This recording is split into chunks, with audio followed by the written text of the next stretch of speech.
حضرت علی نے فرمایا، جب کوئی پریشانی نہ حل ہو رہی ہو اور نہ ہی ختم ہو رہی ہو تو آپ درود شریف کی کثرت کر لیں، مشکل ختم ہو جائے گی۔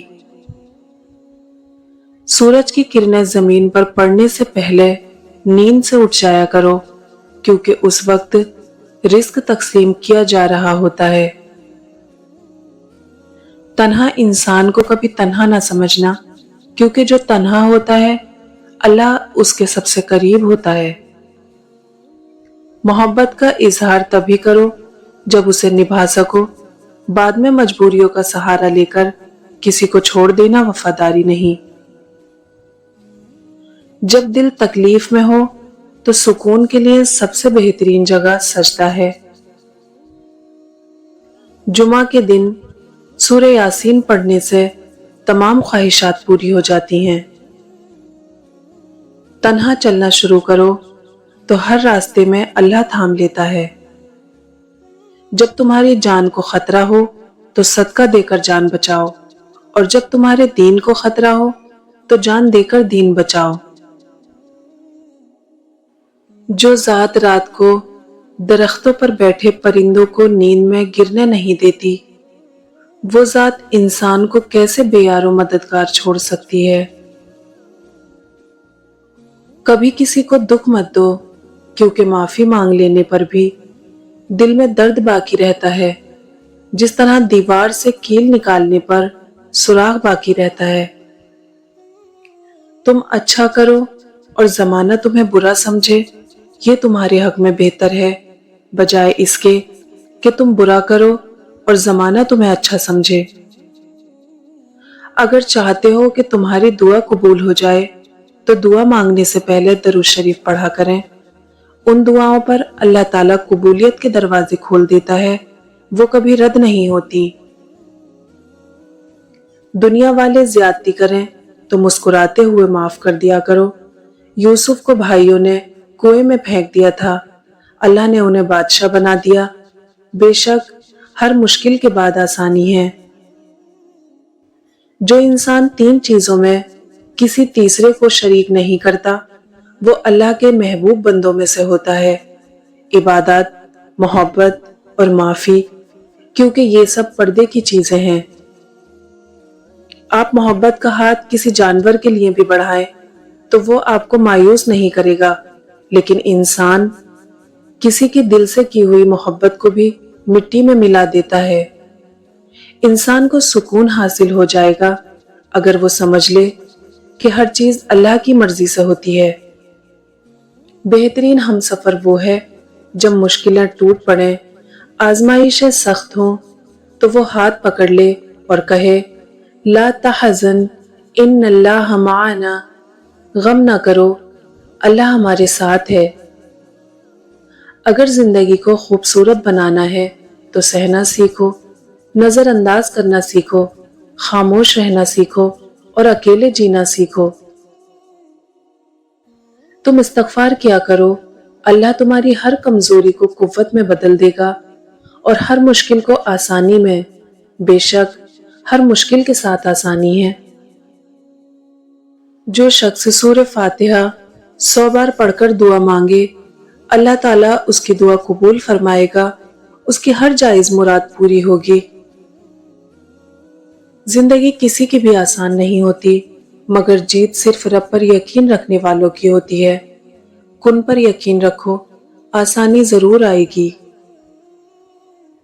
اللہ کا ذکر کرتے رہا کرو، چاہے گھر میں ہو یا راستے میں، کیونکہ جس چیز کے سامنے تم اللہ کا ذکر کرو گے، چاہے وہ پتھر، پھول، درخت یا کچھ بھی ہو، قیامت کے دن وہ تمہاری گواہی دے گا۔ اگر تمہارا عبادت میں دل نہیں لگ رہا تو جان لو کہ تمہارے منہ سے کوئی ایسی بات نکلی ہے جو نہیں نکلنی چاہیے تھی۔ کسی کی تباہ حالی پر خوش نہ ہو، خبر نہیں کل زمانہ تمہارے ساتھ بھی یہی برتاؤ کرے۔ عقل جیسی کوئی دولت نہیں اور جہالت جیسی کوئی غربت نہیں، ادب و آداب جیسی کوئی میراث نہیں اور مشورے جیسا کوئی مددگار نہیں۔ جو اپنے کسی مومن بھائی کی مشکل کو حل کرے گا، اللہ پاک روز قیامت اس کی مشکل کو حل فرمائے گا۔ جب لوگ غصے میں ہوں تو ان کی بات غور سے سنا کرو، کیونکہ اصل حقیقت تب سامنے آتی ہے۔ حضرت علی نے فرمایا، اللہ آپ سے اس وقت تک کچھ واپس نہیں لیتا جب تک اس سے بہتر آپ کو عطا نہ کرے۔ 4 چیزیں سنبھال کر رکھو، کامیابی تمہارے مقدر ہوگی۔ نماز میں دل کو، تنہائی میں سوچ کو، محفل میں زبان کو، اور راستے میں نگاہ کو۔ دنیا کی سب سے بہترین، خوبصورت اور حسین نعمتوں میں سے ایک نعمت نماز ہے۔ جو سکون اس میں ہے ویسا سکون اور کہیں نہیں۔ کسی کے لیے حد سے زیادہ پریشان مت رہو، کیونکہ اگر وہ تمہارے حق میں بہتر ہوگا تو تمہیں ضرور ملے گا۔ اپنے دوست کو نمازی بناؤ یا نمازی کو اپنا دوست بناؤ، اس طرح نہ نماز چھوٹے گی اور نہ دوستی ٹوٹے گی۔ وہ شخص جو تنہائی میں اللہ تعالیٰ کا ذکر کرتے ہوئے اللہ کے خوف سے رو پڑتا ہے، اللہ تعالیٰ اسے قیامت کے دن اپنے عرش کا سایہ عطا کرے گا۔ کسی سے نہ ڈرو، نہ جھکو، نہ مانگو، یہ سب لوگ فقیر ہیں۔ اللہ سے مانگو، وہ غنی اور بادشاہوں کا بادشاہ ہے۔ حاجی کی مغفرت ہو جاتی ہے، اور حاجی جس کے لیے استغفار کرے اس کی بھی مغفرت ہو جاتی ہے۔ بے شک اللہ تعالیٰ ہر ایک شخص کے دل کے بھید اور ہر ایک کے منہ کی بات اور ہر کسی کے کام کو دیکھتا اور جانتا ہے۔ خدا کی نعمتوں میں غور و فکر کرنا بہترین عبادت ہے۔ جو اللہ کی تقسیم سے خوش ہوتا ہے وہ دوسروں کے پاس موجود چیزوں کو دیکھ کر غمزدہ نہیں ہوگا۔ آدمی جب تک اس بات کی پرواہ نہ رکھے کہ وہ بھوک کے غلبے کو کس چیز سے ہٹائے گا اور کس کپڑے کو استعمال میں لائے گا، تب تک اس کا ایمان کامل اور درست نہیں ہوتا۔ اس سوچ کے ساتھ زندگی میں آگے بڑھو کہ اللہ نے یقیناً بہترین ہی سوچا ہوگا۔